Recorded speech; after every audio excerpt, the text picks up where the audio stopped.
IELTS 15. Published by Cambridge University Press and Cambridge Assessment English 2020. This recording is copyright. Test 1. This is the IELTS listening test. You will hear a number of different recordings and you will have to answer questions on what you hear. There will be time for you to read the instructions and questions, and you will have a chance to check your work. All the recordings will be played once only. The test is in 4 parts. At the end of the test, you will be given 10 minutes to transfer your answers to the answer sheet. Now turn to Part 1.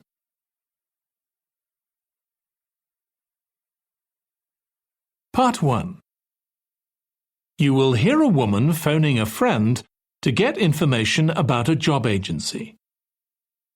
First, you have some time to look at questions 1 to 5.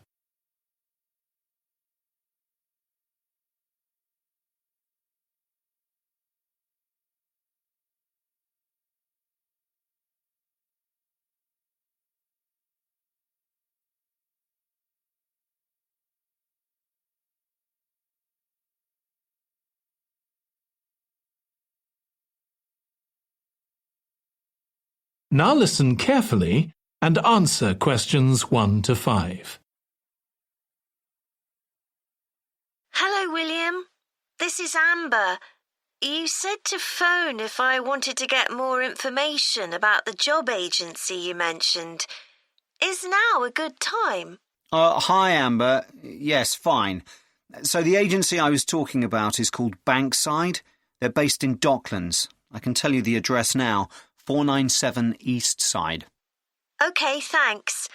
So is there anyone in particular I should speak to there? The agent I always deal with is called Becky Jameson. Let me write that down. Becky... Jameson. Jameson.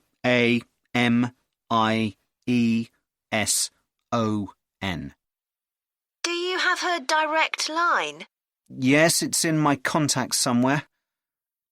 Right, here we are. 07866 510 333. I wouldn't call her until the afternoon if I were you. She's always really busy in the morning trying to fill last-minute vacancies. She's really helpful and friendly, so I'm sure it would be worth getting in touch with her for an informal chat. It's mainly clerical and admin jobs they deal with, isn't it? That's right. I know you're hoping to find a full-time job in the media eventually, but Becky mostly recruits temporary staff for the finance sector, which will look good on your CV and generally pays better too. Yeah, I'm just a bit worried because I don't have much office experience. I wouldn't worry. They'll probably start you as a receptionist or something like that. So what's important for that kind of job isn't so much having business skills or knowing lots of different computer systems. It's communication that really matters, so you'd be fine there. And you'll pick up office skills really quickly on the job. It's not that complicated. OK, good. So how long do people generally need temporary staff for? It would be great if I could get something lasting at least a month. That shouldn't be too difficult. But you're more likely to be offered something for a week at first, which might get extended. It's unusual to be sent somewhere for just a day or two. Right. I've heard the pay isn't too bad. Better than working in a shop or a restaurant. Oh, yes, definitely. The hourly rate is about £10, $11 if you're lucky. That's pretty good. I was only expecting to get £8 or £9 an hour. Before you hear the rest of the conversation, you have some time to look at questions 6 to 10.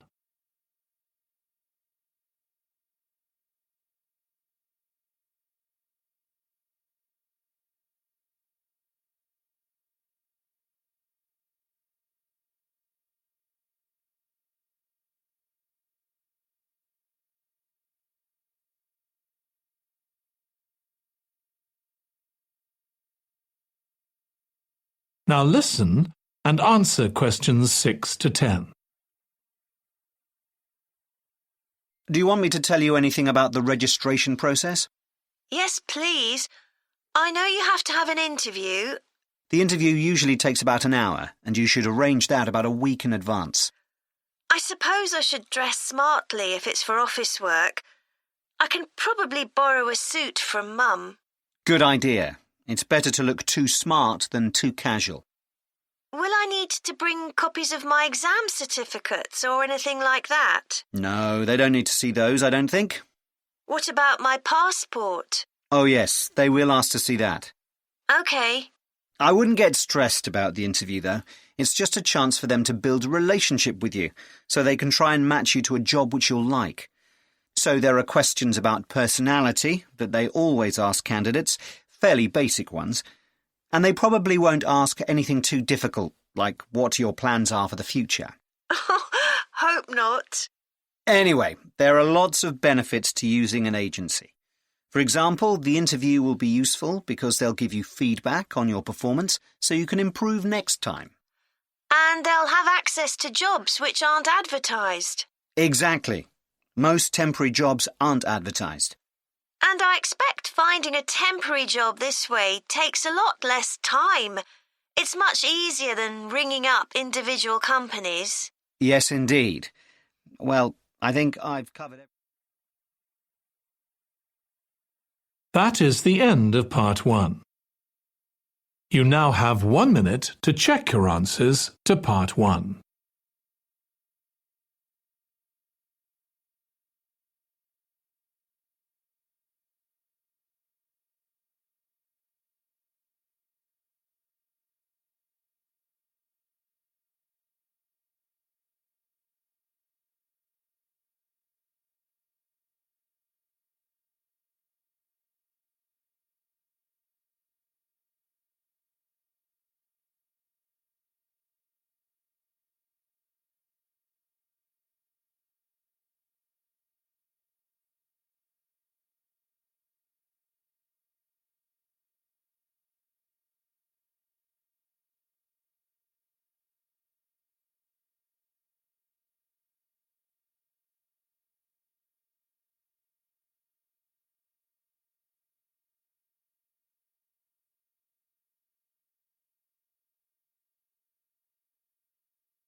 Part 2. You will hear a woman giving a presentation about a holiday on an island in Britain that her company organises. First, you have some time to look at questions 11 to 14.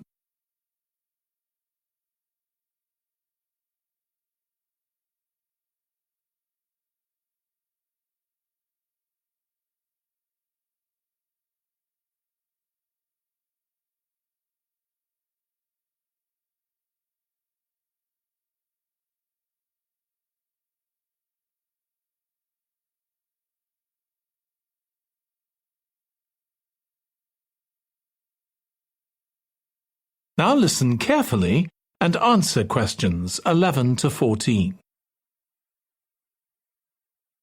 Good morning. My name's Erica Matthews, and I'm the owner of Matthews Island Holidays, a company set up by my parents. Thank you for coming to this presentation, in which I hope to interest you in what we have to offer. We're a small family-run company, and we believe in the importance of the personal touch. So we don't aim to compete with other companies on the number of customers. What we do is build on our many years' experience, more than almost any other rail holiday company, to ensure we provide perfect holidays in a small number of destinations, which we've got to know extremely well. I'll start with our 6-day Isle of Man holiday. This is a fascinating island in the Irish Sea, with Wales to the south, England to the east, Scotland to the north, and Northern Ireland to the west. Our holiday starts in Heysham, where your tour manager will meet you. Then you'll travel by ferry to the Isle of Man. Some people prefer to fly from Luton instead, and another popular option is to go by train to Liverpool and take a ferry from there. You have 5 nights in the hotel, and the price covers 5 breakfasts and dinners, and lunch on the 3 days when there are organised trips. Day 4 is free, and most people have lunch in a cafe or restaurant in Douglas.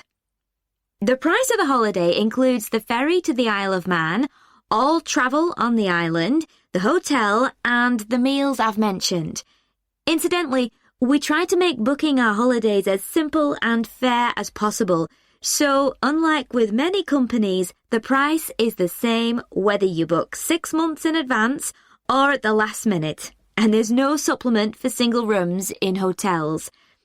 If you make a booking then need to change the start date, for example because of illness, you're welcome to change to an alternative date or a different tour for a small administrative fee.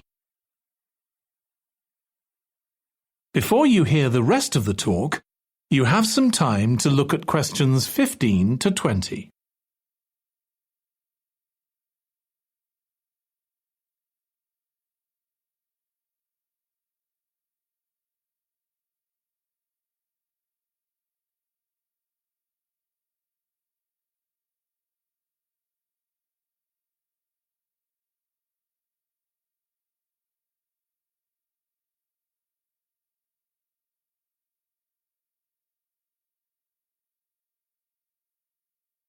Now listen and answer questions 15 to 20. Okay, so what does the holiday consist of? Well, on day 1, you'll arrive in time for a short introduction by your tour manager, followed by dinner in the hotel. The dining room looks out at the river, close to where it flows into the harbour, and there's usually plenty of activity going on. On day 2, you'll take the coach to the small town of Peel, on the way calling in at the Tynwald exhibition. The Isle of Man isn't part of the United Kingdom, and it has its own parliament called Tynwald. It's claimed that this is the world's oldest parliament that's still functioning, and that it dates back to 979. However, the earliest surviving reference to it is from 1422, so perhaps it isn't quite as old as it claims. Day 3, we have a trip to the mountain Snaefell. This begins with a leisurely ride along the promenade in Douglas in a horse-drawn tram. Then you board an electric train which takes you to the fishing village of Laxey. From there, it's an 8-kilometre ride in the Snaefell Mountain Railway to the top.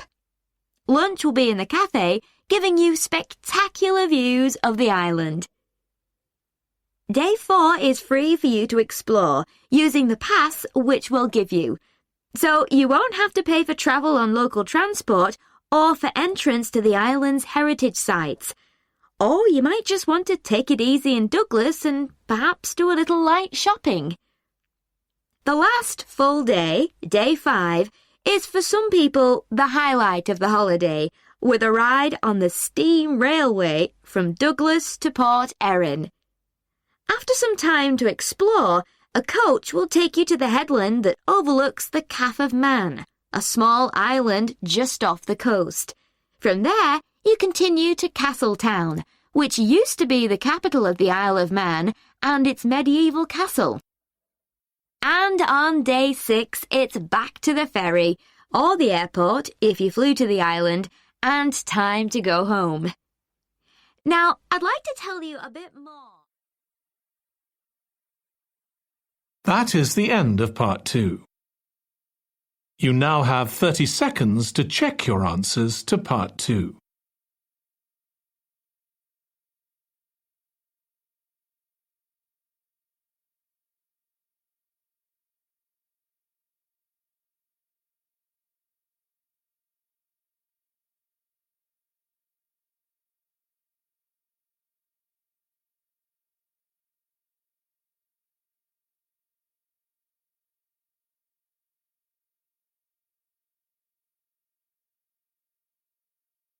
Part 3.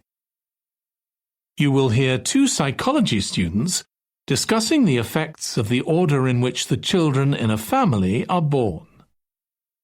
First, you have some time to look at questions 21 to 26.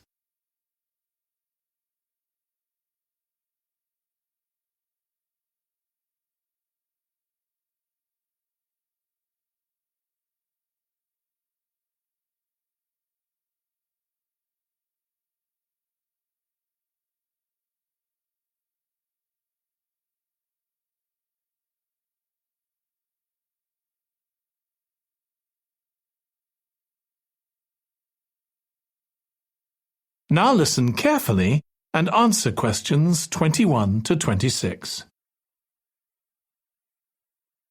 Ed, how are you getting on with the reading for our presentation next week? Well, OK, Ruth, but there's so much of it. I know. I hadn't realised birth order was such a popular area of research. But the stuff on birth order and personality is mostly unreliable. From what I've been reading, a lot of the claims about how your position in the family determines certain personality traits are just stereotypes, with no robust evidence to support them. OK, but that's an interesting point. We could start by outlining what previous research has shown. There are studies going back over 100 years. Yeah, so we could just run through some of the typical traits. Like the consensus seems to be that oldest children are generally less well-adjusted because they never get over the arrival of a younger sibling. Right, but on a positive note, some studies claim that they were thought to be good at nurturing. Certainly in the past, when people had large families, they would have been expected to look after the younger ones. There isn't such a clear picture for middle children, but one trait that a lot of the studies mention is that they are easier to get on with than older or younger siblings. Generally eager to please and helpful, although that's certainly not accurate as far as my family goes. My middle brother was a nightmare, always causing fights and envious of whatever I had. As I said, none of this seems to relate to my own experience. I'm the youngest in my family, and I don't recognise myself in any of the studies I've read about. I'm supposed to have been a sociable and confident child who made friends easily, but I was actually terribly shy. Really? That's funny. There have been hundreds of studies on twins, but mostly about nurture versus nature. There was one on personality which said that a twin is likely to be quite shy in social situations because they always have their twin around to depend on for support. My cousins were like that when they were small. They were only interested in each other and found it hard to engage with other kids. They're fine now, though. Only children have had a really bad press. A lot of studies have branded them as loners who think the world revolves around them because they've never had to fight for their parents' attention. That does seem a bit harsh. One category I hadn't considered before was children with much older siblings. A couple of studies mentioned that these children grow up more quickly and are expected to do basic things for themselves, like getting dressed. I can see how that might be true, although I expect they're sometimes the exact opposite, playing the baby role and clamouring for special treatment.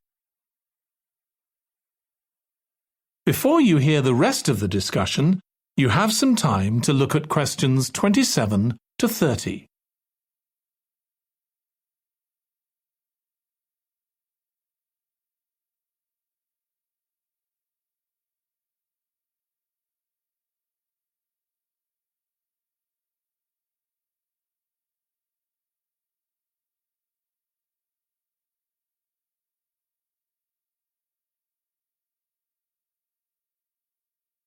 Now listen and answer questions 27 to 30.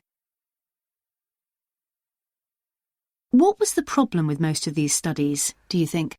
I think it was because, in a lot of cases, data was collected from only one sibling per family, who rated him or herself and his or her siblings at the same time.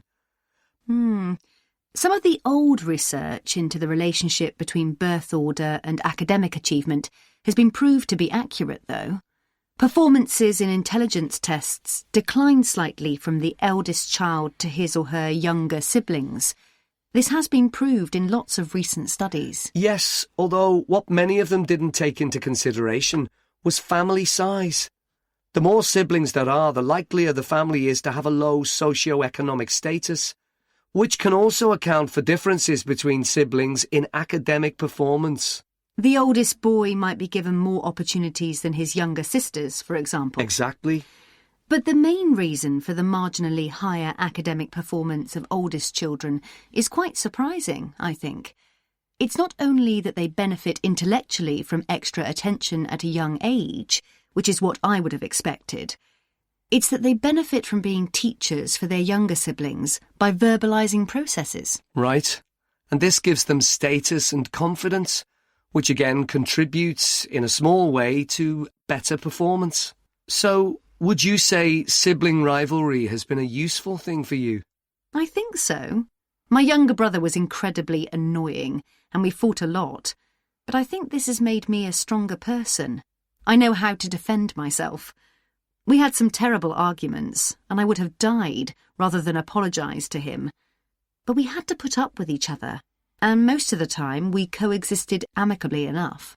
Yes, my situation was pretty similar. But I don't think having two older brothers made me any less selfish. I was never prepared to let my brothers use any of my stuff. That's perfectly normal, whereas sometimes... That is the end of part 3. You now have 30 seconds to check your answers to part 3.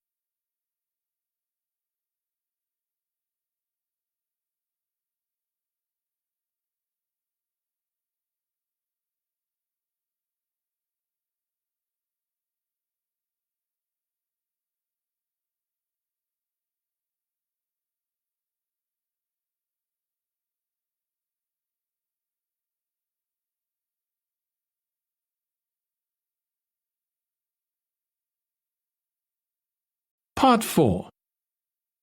You will hear a student giving a presentation about a type of tree known as the eucalyptus, which is common in Australia.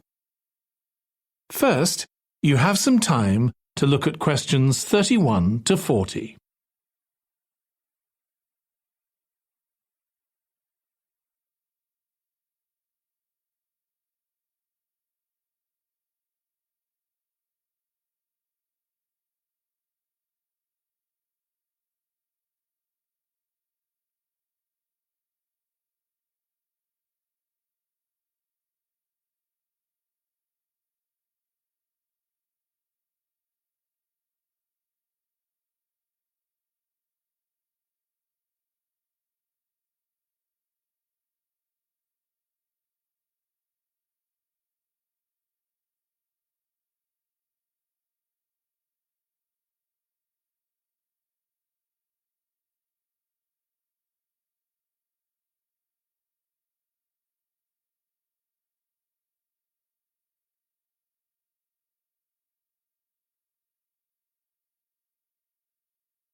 Now listen carefully and answer questions 31 to 40. Today, I'm going to talk about the eucalyptus tree. This is a very common tree here in Australia, where it's also sometimes called the gum tree. First, I'm going to talk about why it's important. Then I'm going to describe some problems it faces at present. Right, well, the eucalyptus tree is an important tree for lots of reasons. For example, it gives shelter to creatures like birds and bats, and these and other species also depend on it for food, particularly the nectar from its flowers. So it supports biodiversity. It's useful to us humans too, because we can kill germs with a disinfectant made from oil extracted from eucalyptus leaves. The eucalyptus grows all over Australia, and the trees can live for up to 400 years. So it's alarming that all across the country, numbers of eucalyptus are falling because the trees are dying off prematurely. So, what are the reasons for this? One possible reason is disease. As far back as the 1970s, the trees started getting a disease called Mundula yellows. The tree's leaves would gradually turn yellow, then the tree would die. It wasn't until 2004 that they found the cause of the problem was lime, or calcium hydroxide, to give it its proper chemical name, which was being used in the construction of roads. The lime was being washed away into the ground and affecting the roots of the eucalyptus trees nearby. What it was doing was preventing the trees from sucking up the iron they needed for healthy growth. When this was injected back into the affected trees, they immediately recovered. But this problem only affected a relatively small number of trees. By 2000, huge numbers of eucalyptus were dying along Australia's east coast of a disease known as bell miner-associated dieback. The bell miner is a bird, and the disease seems to be common where there are high populations of bell miners. Again, it's the leaves of the trees that are affected. What happens is that insects settle on the leaves and eat their way round them, destroying them as they go, and at the same time they secrete a solution which has sugar in it. The bell miner birds really like this solution, and in order to get as much as possible, they keep away other creatures that might try to get it. So these birds and insects flourish at the expense of other species, and eventually so much damage is done to the leaves that the tree dies.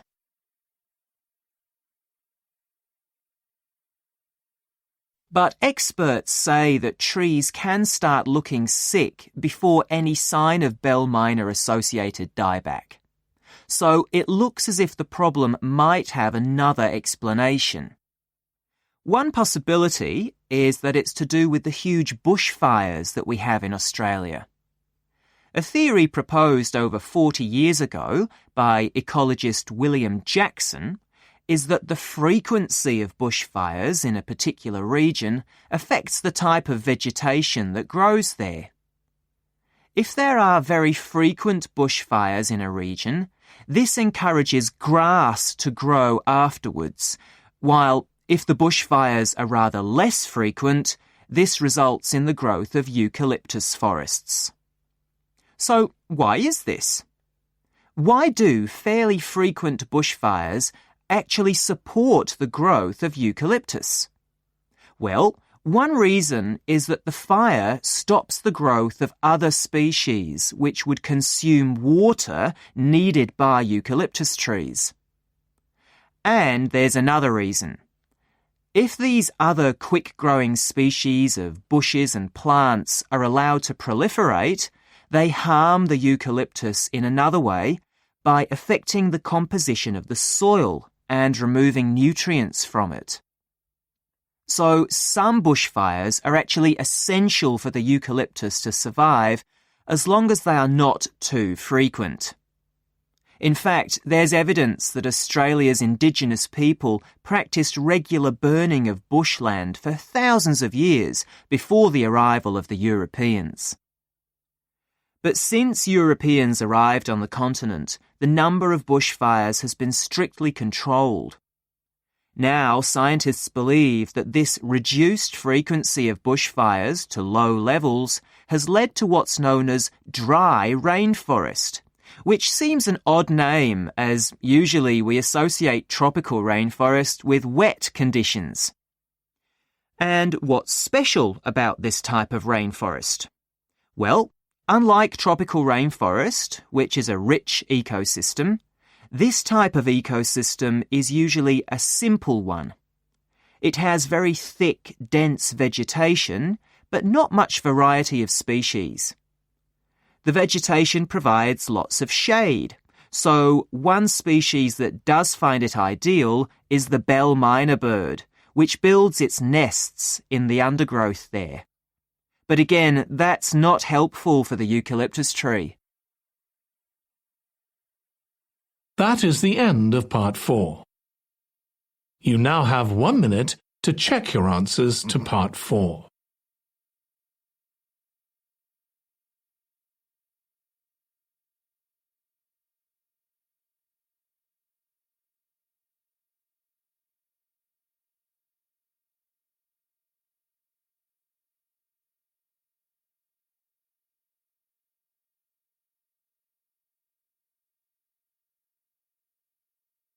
That is the end of the listening test. In the IELTS test, You would now have 10 minutes to transfer your answers to the answer sheet.